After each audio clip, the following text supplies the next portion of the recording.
Spy news, शोध सत्याचा।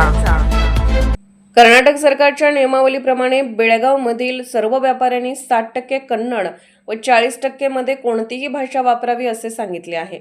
तर व्यापारी बंधूंनी 40% मराठी भाषेमध्ये लिखाण असलेला फलक लावून घ्यावा असे अहवाल श्रीराम सेना हिंदुस्थानचे अध्यक्ष रमाकांत कोंडुस्कर यांनी केले आहे।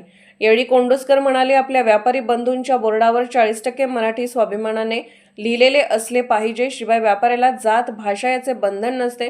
प्रत्येकाला आपापली भाषा कळण्यासाठी शिवाय आपला व्यवसाय वाढण्यासाठी या भागात बहुसंख्य मराठी भाषिक असल्याने आपल्या उद्योग व्यवसायाच्या फलकावरती 40% मराठी लिखाण उल्लेख करून आपला स्वाभिमान जपावा, जेणेकरून आपला उद्योग व्यवसाय कुठे आहे हे कळण्यासाठी त्या फलकावरती मराठीत लिहिणे आवश्यक आहे।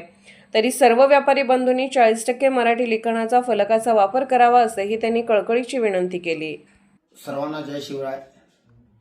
बेळगावमधील सर्व व्यापारी बंधूंना माझी एक विनंती आहे की कर्नाटक सरकारनं एक नियमावली काढलेली आहे की प्रत्येक व्यापाऱ्यानं आपल्या फलकावरती 60% कन्नडमध्ये लिहावं आणि उर्वरित 40%मध्ये तुम्ही कोणतीही भाषा वापरावी असं त्यांनी सांगितलेलं आहे।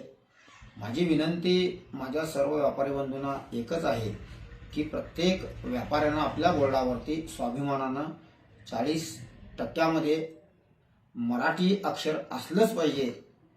कारण आपण ह्या ठिकाणी बहुसंख्य मराठी भाषिक आहोत, मराठी शिकलेले लोक आहोत आणि व्यापाऱ्याला कोणतीही जात भाषा काही नाही आहे। त्यासाठी त्यांच्याकडे जर चांगल्या पद्धतीने व्यापार व्हायचा असेल तर ते दुकान कुठं आहे हे मराठी भाषिकांना कळणं जरुरीचं आहे।